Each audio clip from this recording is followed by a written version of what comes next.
표적 중독이라는 말씀, 제목으로 하나님 말씀을 증거합니다. 제가 군생을 하던 시절에 게임 중독에 빠진 부사관 선배가 있었습니다. 사람은 착하고 유한데 퇴근만 하면 집에 가면 게임에 빠졌습니다. 다른 사람과 잘 어울리지도 않고 저녁도 컵라면이나 도시락으로 때우고 계속 밤중까지 게임만 했었습니다. 그런데 놀라운 일이 벌어졌어요. 그런 게임 중독자가 어떻게 된 영물인지 결혼을 하게 되었습니다. 게임하다가 만난 결혼을 하면 그 습관이 바뀔 줄 알았는데 바뀌지 않았습니다. 아내가 잔소리를 하고 화를 내도 게임을 끊지 못했습니다. 날마다 퇴근하면 씻지도 않고 차려주는 밥만 먹고 그 다음에는 밤늦게까지 게임만 하는 것이었습니다. 결국 아내가 참다 못해 집을 나가게 되었고 결국에는 이혼을 하게 되었습니다. 중독의 결과는 그냥 내 개인의 삶만 파괴시키는 것이 아니라 가족까지 파괴시킬 수 있는 아주 무서운 것임을 알 수가 있습니다.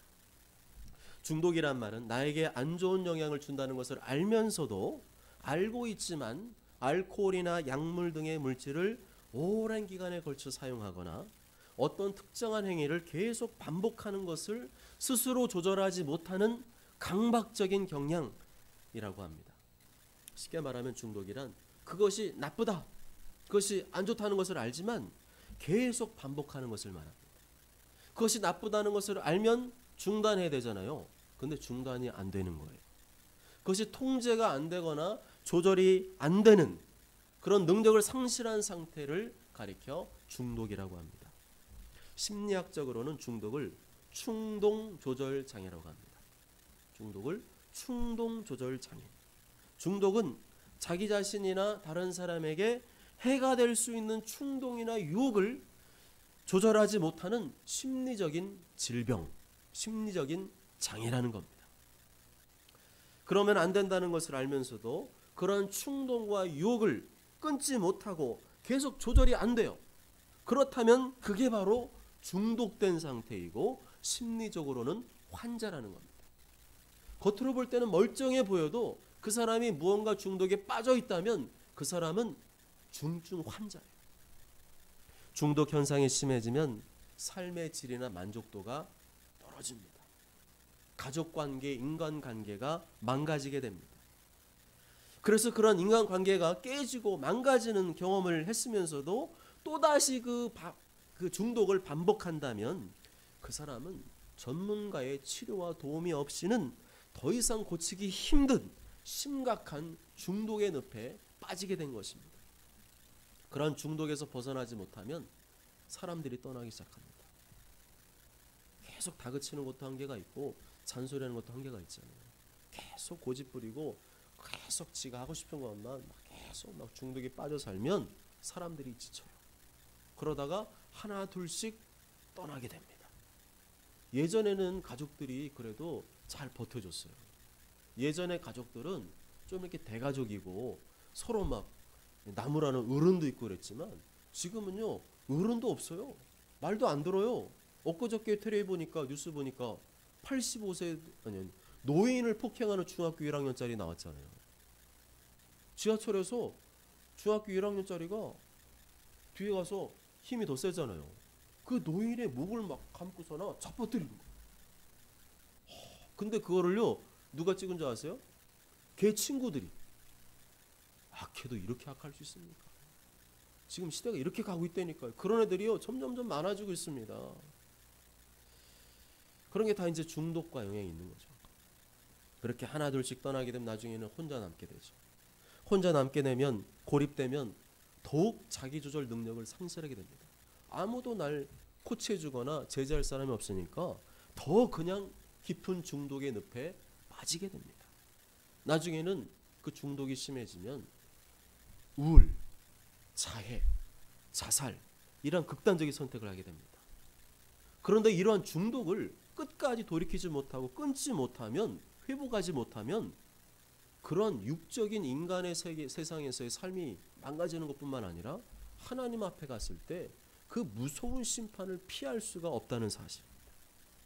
이러한 중독을 유발할 수 있는 것들로는 마약과 같은 약물, 또 알코올, 도박, 일도 중독이에요. 일. 요즘엔 스포츠 중독? 스포츠 중독 있어요. 맨날 뭐 낚시만 하러 가고 맨날 산에만 가고 맨날 여행만 다니고 이것도 중독이에요. 그럼 가족들이 좋아하겠어요? 안 좋아하죠. 쇼핑 이것도 마찬가지예요. 쇼핑에 계속 빠져가지고 맨날 막 뭐 세일한다고 그러면 거기만 찾아서 인터넷, 게임, 스마트폰, 요즘 성 문제가 시작하죠. 이 성 문제에서 벗어나지 못한 사람 너무나 많습니다. 이 100% 중독은요, 가만 보시면 알겠지만 이 사단의 역사입니다. 사단의 역사에서 그 사람을 중독시켜서 결국에는 사단이 원하는 대로 끌고 가는 겁니다. 중독에 빠진 사람이 하나님 위해 살겠어요? 안 살죠. 그냥 그러는 척은 할 수 있어도 그런 삶은 살 수가 없어요. 사단이 계속 역사하니까 끊지를 못합니다. 이렇게 여러 가지로 다양한데 크게 보면 약물 중독, 물질 중독, 행위 중독 이 세 가지로 나눌 수가 있다고 합니다. 제가 예수님 믿기 전에 청년 시절에 거의 알코올 중독 직전까지 갔었어요. 알코올 중독은 아니에요. 저 이상하게 보지 마시고 알코올 중독 직전까지 갔어요. 제가 부사관으로 지역군인 생활을 했기 때문에 좀 술을 자주 마셨어요. 퇴근하면 일주일에 몇 번씩 친구들과 술을 마시고 친구들을 만나지 않은 날에는 혼자서 자작하고 한번 술을 마시면 저의 특징은 취할 때까지 마셔야 돼요. 술은 취하라고 있는 거잖아요. 아멘 하시면 안 돼요. 술은 취할 때까지 마시려고 마시는 거지. 그걸 뭐 이렇게 홀짝홀짝 하는 그게 무슨 술이야? 전 오바이트 할 때까지 마시고 정신이 몽롱해져서 제대로 걷기 힘들 정도까지 마셨습니다. 막 이게 아스팔트가 막 댐벼요. 내가 취해서 이렇게 떨어지고 있는 건데 아스팔트가 올라간다고 착각해요. 그래서 자꾸 반복되다 보니까 술이 없으면 사는 낙이 없어요. 술을 마시면은 기분이 좋잖아요. 근데 그 기분에 이제는 젖어들어가지고 술이 없으면 살 수 없을 정도가 됐습니다. 나중에는 습관적으로 술을 마시고 있는 제 모습을 보고 두려워졌어요. 속이 쓰리고 아파서 퇴근길에 오늘은 좀 쉬어야 되잖아요. 그런데 참새가 방앗간을 지나가듯이 슈퍼에 들어가서 또 술을 사가지고 집에 들고 가는 거예요. 그 모습 보면서요, 저도 인간이잖아요. 보면서 웃어요. 스스로. 한심하다. 네가 지금 그 어젯밤 그렇게 속이 다 배려가지고 있는데 또 이걸 들고 가고 있냐. 그러다가 야, 정말 이러다가 알코올 중독자가 되는구나 하는 것을 저는 그때 생각하게 되었습니다. 왜 이렇게 술을 마셨을까요? 술을 마시면 기분이 좋아지고 알딸딸해집니다. 못생긴 사람도 이쁘게 보이기 시작해요. 마음에 안 드는 사람도 막 품어줄 수 있을 것 같아요. 갑자기 용감해지고 뭔가 막 대단한 존재가 된 것 같습니다. 그렇지만 그것은 일시적인 착각일 뿐이에요. 술 깨고 나면 곧바로 현실로 돌아옵니다. 머리 아프죠. 속 아프죠. 술값으로 긁은 카드 영수증이 보이죠. 카드 영수증 딱 이렇게 딱 보는 순간 술이 확 깨는 거예요. 공 자릿수가 하나, 둘, 셋, 넷, 다섯. 내가 미쳤지. 하룻밤에 술값으로 20만 원을 쓰다. 그때 당시가 지금으로 한 30년, 25년 전인 것 같아요. 그런데 그때 당시에 월급이 얼마였냐? 뭐 보너스 수당 다 합치면 군인들이 좀 많아요. 한 월 평균 120, 130 됐던 것 같아요. 그런데 술을 마시면 한 20만 원씩 막 쓰잖아요. 근데 그거를 한 달에 몇 번씩 했다고 생각해 보세요. 그게 뭐 그게 사는 거겠어요, 그게? 맨날 그 술값 없으면 그냥 라면이나 끓여 먹고 막 그런 삶을 살았던 것 같습니다. 거의 술에 빠져서 살았다고 해도 과언이 아니었던 거죠. 그런데 그 중독을 어떻게 끊었느냐, 이게 중요한 거예요. 그 정말 비참한 폐인 비슷한 삶을 살았는데 이 멀쩡하게 생긴 사람이 그 중독을 어떻게 끊었느냐? 예수님을 믿으니까 끊어진 줄 믿습니다. 예수님께 중독이 되니까 끊어진 줄 믿습니다. 술보다 예수님이 좋아지니까 술은 알아서 끊어진 줄 믿습니다. 그거밖에 방법이 없더라고요. 예수님을 사랑하시기 바랍니다. 예수님께 중독되시기 바랍니다. 그러면 나머지 쓸데없는 것들, 잡것들, 악한 것들은 다 끊어지는 줄 믿습니다. 그 어떤 중독도 예수님을 사랑하면 끊어진 줄 믿습니다. 오늘 본문에 보면 그 어떤 중독이 빠진 사람이 나오고 있습니다. 근데 그 사람은 좀 독특한 중독에 빠졌어요. 그들은 어떤 중독에 빠진 것일까요? 29절과 30절 다 함께 읽습니다. 시작. 무리가 모였을 때 예수께서 말씀하시되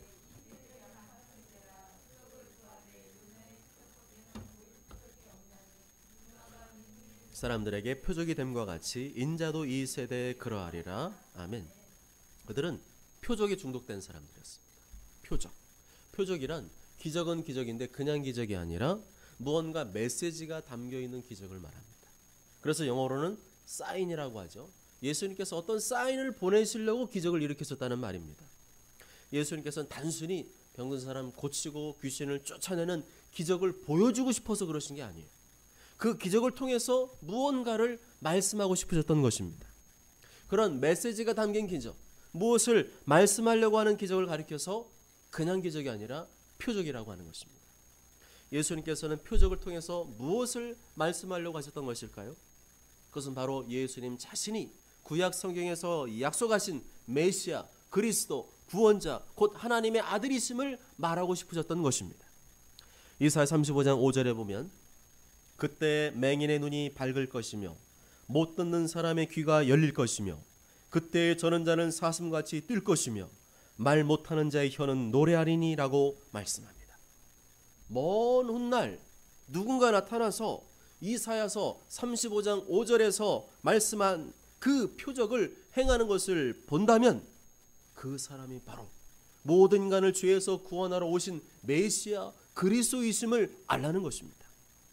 그런데 어찌된 영문인지 사람들이 그 이사야 35장 5절에 말씀한 그 표적을 행하는 예수님을 보고도 놀라기는 했지만 그분을 하나님의 아들로는 믿지 않았습니다. 예수님의 하나님의 아들로 믿을 생각은 하지 않고 계속 뭘 구해요? 계속 표적만 구하는 거예요. 더 표적을 보여주세요. 더 많은 표적을 보여주세요. 그랬다는 겁니다. 예수님께서는 그렇게 자꾸만 표적을 구하는 사람들 향해서 악한 세대라고 꾸짖으셨습니다. 여기서 말하는 악한 세대란 예수님께서 행하신 놀라운 기적을 보고도 예수님을 하나님의 아들로 믿지 않는 사람들을 말합니다. 예수님께서 행하신 기적이 그렇게 쉽게 볼 수 있는 기적이었습니까? 그냥 흔해 빠진 기적이었습니까? 누구나 할 수 있는 기적이었습니까? 전혀 아니었어요. 그렇다면 저 기적을 행하는 분이 누구실까? 저분이 누구인지 알아야 되겠다. 그런 마음을 가져야 되는 거 아닙니까? 그런데 사람들은 그것에는 관심이 없고 온통 기적 자체에만 관심이 있었어요. 또 다른 기적, 더 놀라운 기적. 마치 그 당시에는 이런 방송 매체가 없잖아요. 그러니까 예수님 따라다니면 뭐예요? 재밌는 거예요.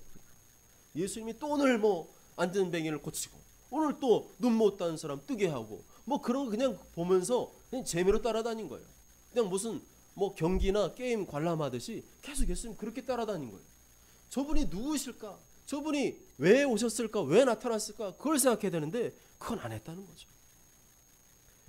도리어 이 악한 세대들은 예수님께서 귀신을 축사하시는, 귀신을 쫓아내는 기적을 행하시자 그것을 보고 귀신의 왕 바알세불의 힘을 빌어서 귀신을 쫓아내는 것이야 라고 예수님을 왜곡하고 곡해하고 망발을 하고 예수님을 귀신으로 취급했습니다.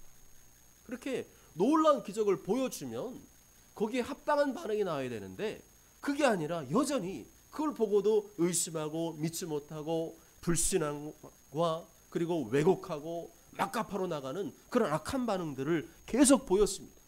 그런 모습을 보고 예수님께서 그 사람들 향해서 악한 세대라고 꾸짖었던 것입니다. 예수님께서 원하시는 것은 저 기적을 행하는 분이 누구실까? 저런 기적을 행하신 분이라면 혹시 구약에 약속하신 메시아가 아닐까? 그렇게 겸손하게 반하기를 원하셨는데 도리어 사람들은 그런 생각을 안 하고 전부 다 엉뚱한 방향으로 악한 쪽으로 불신앙 쪽으로만 계속 반응을 했습니다. 그런 반응을 보니까 너희들은 악한 세대가 맞다는 것이었습니다. 여러분은 예수님께서 나의 삶에 더 많은 기적을 베풀어 주길 원하십니까? 기적을 바라는 것 그 자체가 잘못된 것은 아니지만 나에게 베풀어 주셨던 그 기적에 대해서 그동안 제대로 반응해 오셨습니까? 그런 반응도 없으면서 계속 기적만 구하는 것은 문제가 있다는 겁니다. 우리 중에 만일 그런 기적의 의미를 깨닫고 소중히 여기지 않고 계속해서 또 다른 기적, 또 다른 기적, 또 다른 기적 그것만을 바라는 분이 있다면 오늘 말씀에 의하면 악한 세대일 수 있습니다. 이미 너의 삶 속에 여러 가지 기적을 베풀어 주었는데도 너는 그 기적을 보고 새로운 깨달음을 얻고 회개하고 돌이키고 더 믿음으로 사는 게 아니라 여전히 또 다른 기적만 구하고 있구나. 너는 기적 중독, 표적 중독에 빠져 있구나 라고 책망하실 수 있다는 겁니다. 예수님께서 그동안 나의 삶 속에 여러 가지 있을 수 없는 놀라운 기적을 베풀어 주셨다면 더 예수님을 믿고 더 예수님께 회개하고 더 예수님께 순종하는 삶으로 살아야 되는 것이 마땅한 반응인데 그런 생각을 하지 않고 그런 거는 다 내려놓고 맨날 또 기적, 또 기적, 또 기적만 구하고 사는 모습 보니까 예수님한테 답답해 미치겠다는 거예요. 예수님 우리에게 기적을 베풀어 주신 분이시지만 기적을 만드시는 기계가 아닙니다. 계속 기적, 또 기적, 기적만을 원하신다면 그 사람은 예수님을 기적을 만드는 기계 정도로만 생각하는 것입니다. 예수님께서 내 삶에 기적을 베풀어 주신 이유는 예수님이 하나님의 아들이심을 확실히 믿고 주님 앞에 회개하고 순종의 삶을 사는 것인 줄 믿습니다. 그런데도 여전히 그 정도 가지고는 아닌데 그동안 내가 살아오면서 베푸신 그 기적, 축복 그런 정도는 안 되고 더 강하고 더 센 기적이 필요해. 그래야지만 내가 믿겠어. 그래야지만 내가 회개하고 내가 순종하겠어. 그런다면 그 사람은 악한 세대일 수밖에 없습니다.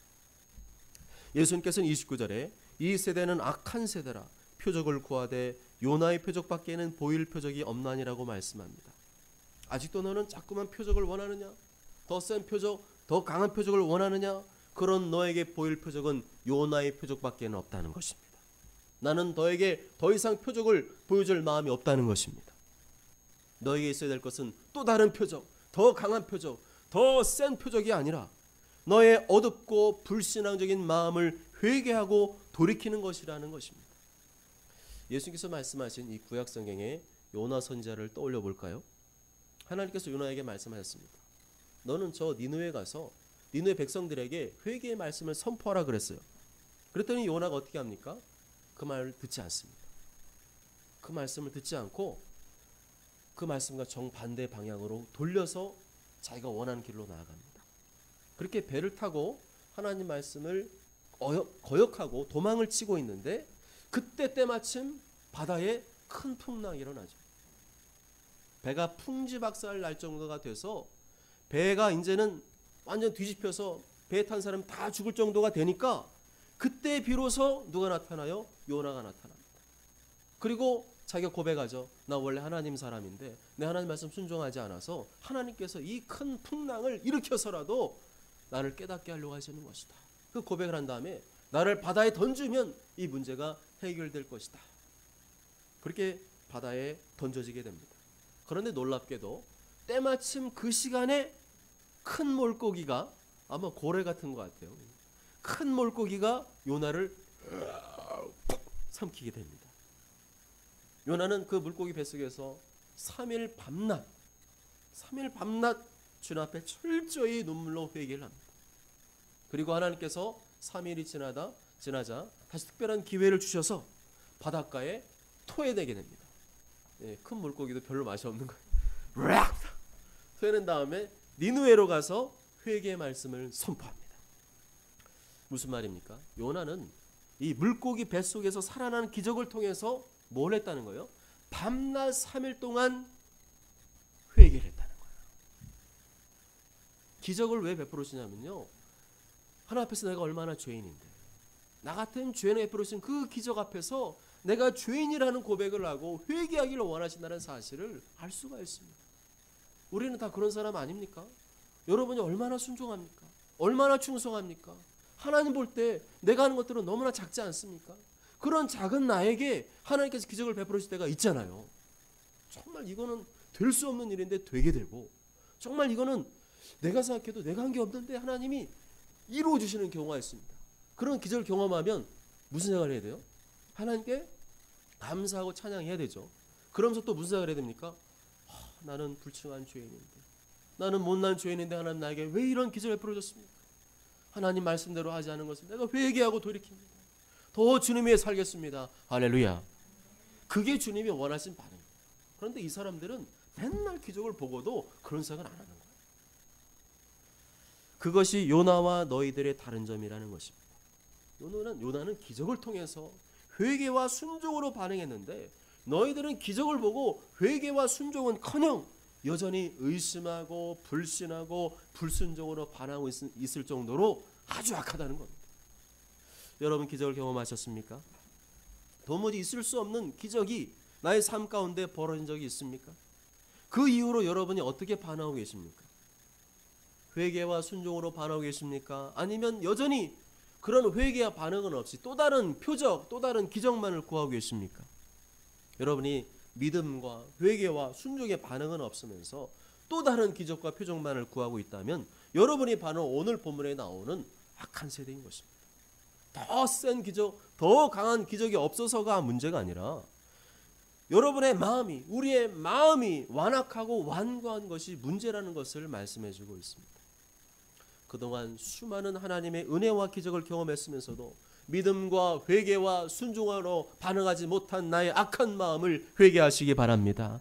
믿음과 회개와 순종 없이 또 다른 기적만을 구했던 것을 회개하시기 바랍니다. 그 악한 마음을 회개하고 돌이킬 때 하나님께서 우리의 삶 가운데 기적을 베풀어 줄 믿습니다. 예수님께서는 그런 악한 세대는 이런 사람보다 못하다고 말씀합니다. 솔로몬의 지혜로운 말을 듣기 위해서 저 땅끝에서 찾아온 사람이 있습니다. 그 사람이 남방 여왕, 좀 이름은 그래요.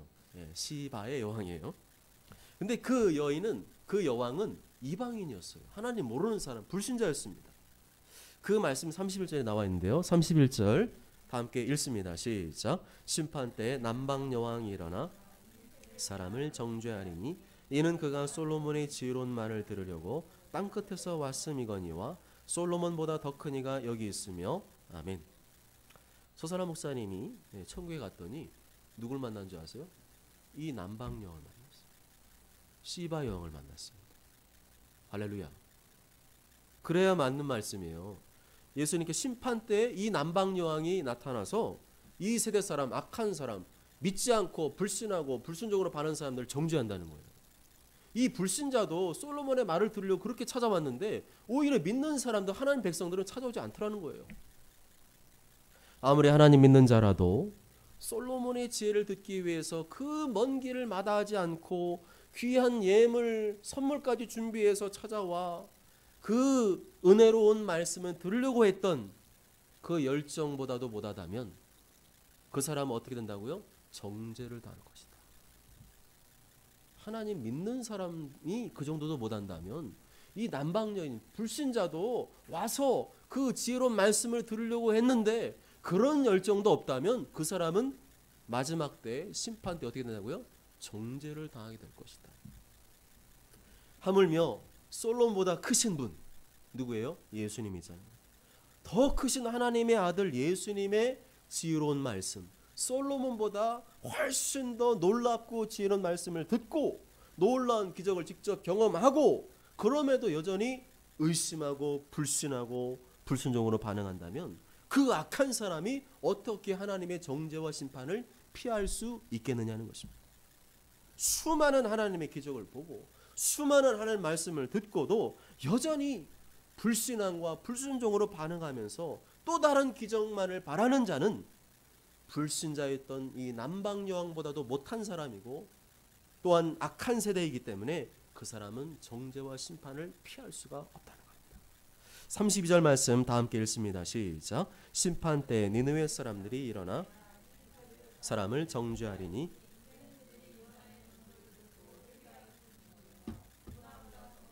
여기 있느니라. 아멘. 구약 성경 요나서에 나오는 니느웨 사람들은 하나님을 모르는 불신자였어요. 그런데 선지자 요나가 회개의 말씀을 선포하자 왕으로부터 짐승에 이르기까지 성경에 나와 있어요. 짐승까지 전부 다 베옷을 입혔어요. 사람들만 베옷 입힌 게 아니라 짐승들도 다 베옷을 폈어요. 그리고 철저히 금식하고 자신들의 지은 죄를 회개하고 돌이켰습니다. 그런 불신자들이, 이 니느웨 불신자들이 기적을 봤습니까? 아니요. 기적을 보지도 않았어요. 단지 요나가 지나가는 말로 회개하라, 안 그러면 3일 후에 니느웨 성은 멸망할 것이다, 그 말씀을 듣고 회개했어요. 그런데 하물며 너희들은 어째서 요나보다 더 크신 하나님의 아들이 와서 직접 말씀을 전하고 기적을 행했는데도 회개할 줄을 모르냐는 것입니다. 그러니 너희들이 마지막 때 심판을 피할 수 있겠느냐? 너희는 계속 그렇게 살면 정죄를 받을 수밖에 없다는 거죠. 바리새인의 의보다 낫지 못하면 결코 천국에 들어가지 못한다 말씀했습니다. 아멘. 우리 하나님 말씀을요, 한 가지만 보면 안 된다니까요. 이것도 보고 이것도 같이 봐야 돼요. 안 그러면 내 영혼이 위태위태합니다. 하나님을 믿어도 그 마음이 악하고 완고하면 하나님의 정죄와 심판을 피할 수 없다. 그러니까 무엇을 고쳐야 된다는 겁니까? 더 많은 기적이 와야지만 내가 고칠 수 있다는 겁니까? 내 마음을 고쳐야 된다는 겁니다. 내 마음이 고쳐져야, 내 마음이 부들부들해져야 하나님의 말씀이 떨어질 때 그 말씀 앞에 합당한 반응, 믿음의 반응, 회개의 반응, 순종의 반응이 나올 수 있다는 것입니다. 아멘. 만일 내 마음의 심보가 불신자보다도 부드럽지 못하고 겸손하지 못하면 너희는 빛의 자녀가 아니라 어둠의 자녀라는 겁니다. 다시 33절, 34절 말씀 읽습니다. 시작. 누구든지 등불을 켜서 속에나 말 아래에 두지 아니하고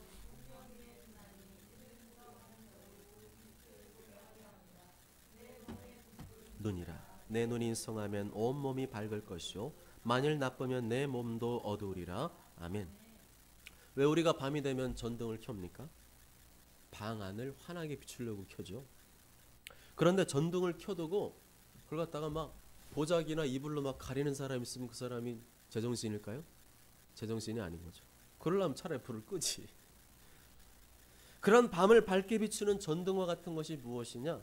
우리의 마음이라는 것입니다. 예수님께서는 우리의 마음을 눈에 비유하셨어요. 네 눈이 성하면 온 몸이 밝을 것이요 만일 나쁘면 내 몸도 어두우리라. 다시 말하면 우리의 눈, 우리의 마음이 밝으면 밝은 반응이 나온다는 거예요. 우리의 마음이 밝으면 믿음과 회개와 순종의 반응이 나오지만 우리의 눈, 우리의 마음이 어두우면, 나쁘면 나쁘고 어두운 반응, 곧 의심과 불신앙과 불순종의 반응이 나온다는 것입니다.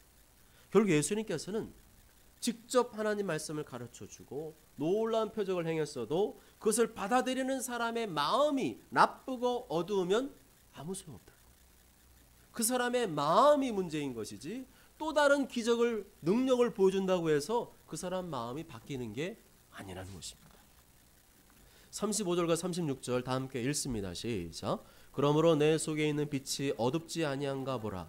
내 온몸이 밝아 조금도 어두운 데가 없으면 등불의 빛이 너를 비출 때와 같이 온전히 밝으리라 하시니라. 아멘. 그러므로 뭘 보라고요? 내 속에 있는 빛이 어둡지 아니한가 보라. 여기서 빛은 뭘 말한다고요? 우리의 마음을 말합니다. 내 마음이 어두운가 그렇지 않은가를 보라는 것입니다. 하나님의 말씀을 듣고 하나님 기적을 경험한 이후에 내 마음이 어떻게 반응하는가를 보면 알 수 있다는 거예요. 내가 기적을 경험했는데 그 다음에 믿음과 회개와 순종으로 반응하면 그 사람 마음은 착하고 밝은 것이고, 기적을 경험한 이후로도 여전히 의심하고 불신하고 불순종으로 반응한다면 그 사람 마음이 악하고 어둡다는 것입니다. 내 온몸이 밝아 조금도 어두운 데가 없으면 이라는 말은 내 마음이 깨끗하고 순수하고 밝고 어린아이와 같이 겸손하고 좋은 땅이라면 등불의 빛이 너를 비출 때와 같이 온전히 밝으리라 말씀한 것입니다. 내가 더 강한 표적, 더 센 표적을 경험하지 못해서 믿음과 회개와 순종으로 반응하지 못하는 것이 아니라는 거예요. 본래부터 네 마음이 어둡고 악하기 때문에 그 기적을 보고도 의심으로 반응하고 불신앙으로 반응하고 불순종으로 반응하는 것이라는 것입니다. 그러므로 내 마음을 가꿔야 돼요. 내 마음을 말씀과 성령으로 갈아엎어야 될 줄 믿습니다. 어떤 말씀이든지 내 마음에 떨어지기만 하면 의심하지 말고 믿음과 회개와 순종으로 반응해야 될 줄로 믿습니다. 자꾸만 기적만 바라지 말고 말씀과 성령의 능력으로 자기를 부인하고 자기 십자가를 짊어지시기 바랍니다. 계속 그렇게 우리의 삶은 그렇습니다. 예수님 만날 때까지 이걸 잘하는 사람은 천국에 들어가죠, 당연히. 근데 이 마음이 오늘 말씀한 것처럼 니느웨 백성보다도 못하고 또한 남방 여왕 시바 여왕보다도 못한 사람은 마지막 때에 심판 때 정죄를 받게 될 것이라 경고하신 겁니다. 자꾸만 기적을 바라지 말고 우리는 계속해서 자기 마음을 쳐서 복종시켜야 됩니다. 하나님의 말씀을 통해서 성령의 능력을 통해서 자기를 쳐서 복종시키면 그 사람도 어느새 마음이 환해지고 밝아질 줄로 믿습니다. 어떤 말씀을 들어도 그때부터는 믿음으로 반응하게 되고 회개로 반응하게 되고 순종하여 좋은 땅이 될 줄로 믿습니다. 사랑하는 여러분, 예수님께서 원하시는 신앙생활은 기적을 따라가는 신앙생활이 아닙니다. 분명히 하셔야 돼요. 우리 신앙생활은요, 기적을 따라가는 게 아니에요. 기적이 있으면 신앙생활하고 기적이 없으면 신앙생활 안 하고 그런 사람이 엄청 많아요. 하나님께서 이걸 이루어주시면 제가 신앙생활 똑바로 하겠습니다. 이것을 안 이루어주면 저 삐질 거예요. 이런 사람은 무지하게 많거든요. 그래서요, 기적만 따라가고 하나님께서 응답 안 해주면 막 땡깡 부리고 막 어린애기가 마트에서 막 바닥에 막 뒹구르는 애들 있잖아요. 막 소리 지르고 그렇게 살면 안 된다는 겁니다. 기적이 따라오게 만들 줄 믿습니다. 하나님은요, 순서가 중요하다니까요. 순서. 제가 항상 강조하잖아요. 이런 설교 처음 들어봤을 거예요. 다른 데 이런 얘기 안 하잖아요. 성경은 순서가 중요합니다. 기적이 먼저가 절대 안 돼요. 말씀이 먼저인 줄 믿습니다. 성령이 먼저인 줄 믿습니다. 그러면 그게 되면 그 다음 따라오는 줄 믿습니다. 그러려면 반드시 우리의 마음을 좋은 땅으로 일궈야 됩니다. 내 몸에 등불은 눈이라 내 눈이 성하면 온몸이 밝을 것이요 만일 나쁘면 내 몸도 어두리라. 우리의 마음은 눈과 같습니다. 마음이 밝아지면 우리의 삶도 환하고 밝아지게 됩니다. 그렇지만 우리의 마음이 어두우면 아무리 기적, 능력, 축복을 경험해도 여전히 어두운 상태로 살아갈 수밖에 없습니다. 아무리 말씀 많이 듣고 기적을 많이 경험했어도 우리의 마음이 악하고 어두우면 항상 의심이 들어오고 불신이 들어오고 불순종으로 반응할 수밖에 없습니다. 믿음과 회개와 순종의 삶으로 반응하지 않으면서 계속해서 더 센 거, 더 강한 거, 더 많은 것만 바라는 사람이 있다면 그 사람이 오늘 예수님 말씀에 하면 악한 새다. 그리고 그 사람 끝까지 그렇게 살아가면 정죄와 심판을 받을 것이다 경고하셨습니다. 그러므로 우리는 기적 중심이 아니라 말씀 중심으로 살 줄 믿습니다. 기적만을 바라고 구하는 사람에게는 기적이 안 따라와요. 예수님 그랬잖아요. 자꾸만 기적, 능력, 표적만 구하는 사람 요나의 표적밖에는 보여줄 게 없다는 거예요. 성경 말씀 그대로입니다. 그게 아니고 말씀을 듣고 지키는 사람, 말씀을 듣고 믿음으로 반응하고 회개로 반응하고 순종으로 반응한 사람에게는 기적이 따라붙는 줄 믿습니다. 모쪼처럼 모두가 오히려 하나님의 말씀을 듣고 지키는 자가 복이 있다고 말씀하신 것을 기억하시고 날마다 하나님의 말씀과 성령의 능력으로 나를 쳐서 복종시킴으로 믿음과 회개와 순종으로 반응하는 좋은 땅이 되시길 주님의 이름으로 축복합니다. 아멘.